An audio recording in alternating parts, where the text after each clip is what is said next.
Hi hello నమస్తే friends good evening all of you welcome to my channel Krishna east cooking blog. So ఇక్కడ నేను fish semi gravy next fish fry చాలా సింపుల్గా తక్కువ ఇంగ్రీడియంట్స్తో నేను ఫిష్ కర్రీ ఫ్రై ఎలా చేశాను ఏంటన్నది నేను ఈ వీడియోలో మీకు షేర్ చేయాలనుకుంటున్నాను అబ్బా. సో ఇది యాక్చువల్లీ వచ్చేసి మరి ఫిష్ నేమ్ అయితే నాకు తెలీదు.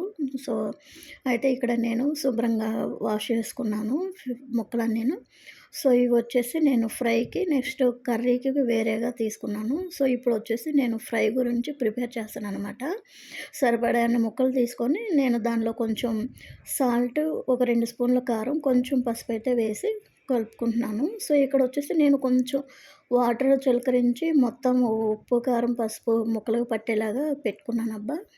సో మంచిగా కలుపుకున్నాను. కలుపుకొని మూత పెట్టి పక్కన పెట్టేసుకున్నాను. సో ఇక్కడొచ్చేసి నేను కర్రీకి ప్రిపేర్ చేస్తున్నాను. సో ఇక్కడొచ్చేసి ఉల్లిపాయలు, 4 పచ్చిమిరపకాయలు తీసుకున్నాను. ఇక్కడ ఉల్లిపాయ తొక్కలు ఎందుకు చూపిస్తున్నానంటే, ఉల్లిపాయలు ఈ మధ్య సరిగ్గా బాగోట్లేదు. ఎందుకో పైన నల్లగా కింద వస్తున్నాయి. సో అందుకని చెప్పేసి నేను అది ఎందుకో నాకు ఉల్లిపాయలు అలాగ పోతున్నాయి సగానికి సగం.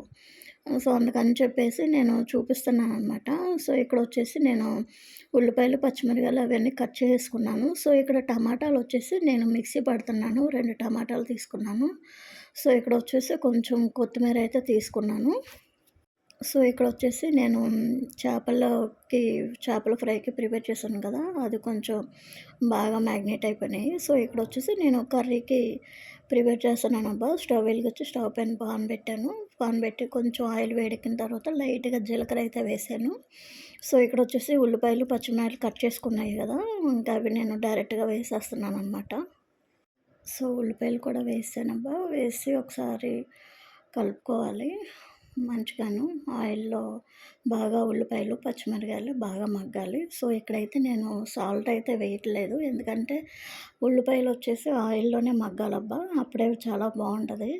టేస్టీగా ఉంటది కర్రీ. సో ఇక్కడ నేను కొంచెం కరివేపాకయితే యాడ్ చేశాను. సో అవి కూడా కొంచెం ఆయిల్‌లో బాగా వేగాలనమాట. సో ఇదిగోండి ఒకసారి బాగా కలిపాను. సో ఇక్కడ వచ్చేసి చూసారా బ్రౌన్ కలర్ వచ్చినాయి ఉల్లిపాయలు. సో బాగా వేగిపోయినాయనమాట. సో ఇక్కడైతే నేను టమాటాలు మిక్సీ పట్టుకున్నాను కదా! అది వేసాను. కొంచెం దానిలో వచ్చేసి కొంచెం లైట్‌గా వాటర్ అయితే పెట్టానబ్బా. ఇంక అందుకని చెప్పేసి నేను టమాటా గుజ్జు వేసేసాను. ఇక్కడ గట్టి అలా పెట్టేసాను కదా! కాలుతుందనమాట. ఇంక అందుకని చెప్పేసి కొంచెం లేట్‌గా తీస్తున్నాను. సో ఇదిగోండి ఆయిల్‌లో మగ్గాలనమాట. ఇక్కడికొచ్చేసి నేనేమి యాడ్ చేయలేదు. ఇదిగోండి టమాటా గుజ్జు మొత్తం వాటర్ ఇంకిపోయి ఆయిల్ పైకొచ్చింది. చూసారా ఇలాంటి టైంలో ఇప్పుడొచ్చేసి బాగా వేగినాక కొంచెం సాల్ట్ అయితే వేశాను. ఇక్కడొచ్చేసి కారం 2 టేబుల్ స్పూన్లు అయితే వేస్తున్నాను. సో ఇదొచ్చేసి కాశ్మీర్ రెడ్ చిల్లీ పౌడర్ అనమాట.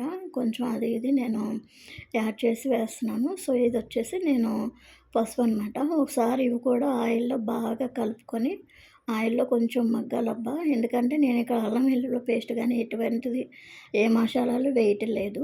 సో ఆయిల్‌లో కొంచెం వేగిన తర్వాత ఈ మసాలా పొడొచ్చేసి నేను ఇంట్లోనే ప్రిపేర్ చేసుకున్నాను. సో వచ్చేసి ఇక్కడ నేను 2 టీ స్పూన్లు అయితే వేస్తున్నాననమాట.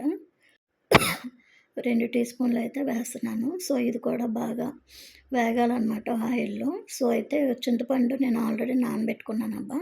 సో ఇది కూడా కొంచెం వేగిన తర్వాత ఇదిగోండి ఇక్కడ చింతపండులో వచ్చేసి ఏంటో కొంచెం లాస్ట్‌లో ఇసుకలాగా ఉంటుంది. ఇంక అందుకని చెప్పేసి నేను చింతపండు గుజ్జుని వేరే స్ట్రైనర్ పెట్టుకొని స్ట్రైనర్‌లో వడగట్టుకుంటున్నాను వేరే గిన్నెలో వచ్చేసి. సో ఈ వడగట్టుకున్న తర్వాత ఇదిగోండి ఇక్కడైతే మంచిగా రెడీ అయిపోయింది. సో ఇక్కడైతే నేను వేరే గిన్నెలో తీసుకున్నాను కదా పులుసు, అది కూడా వేసేస్తున్నాను. లాస్ట్‌లో చూసారా ఇంకా అది వంపలేదు.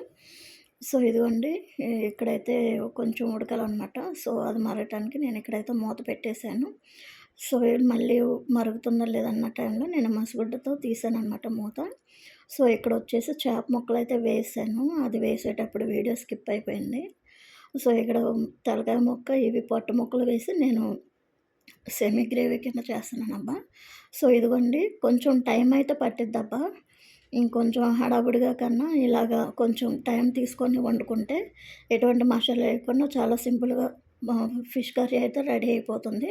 సో లాస్ట్‌లో ఫైనల్ టచింగ్ కొత్తిమీర ఏసేసాను. సో అలాగా ఫిష్ కర్రీ అయితే అయిపోయిందబ్బా. ఇప్పుడొచ్చేసి నేను ఫ్రై చేస్తున్నాను. సో, ఫ్రైకి సరిపడా ఆయిలయితే వేసుకున్నాను నేను. ఆయిల్ వేడెక్కిందంటే ఇదిగోండి ముక్కలైతే వేసేసాను. సో, ఇక్కడైతే నేను fish curry, fish fry and అవి కూడా అయిపోయినాయి. సో, వచ్చేసి ఇక్కడ నేను ఫ్రై కూడా చేశాను. దీంతోనే కొంచెం బిర్యానీ కూడా చేశానబ్బా. అది నెక్స్ట్ వీడియోలో పోస్ట్ చేస్తాను. నచ్చితే గనక సబ్స్క్రైబ్ చేయడం మర్చిపోకండి. Thank you for watching.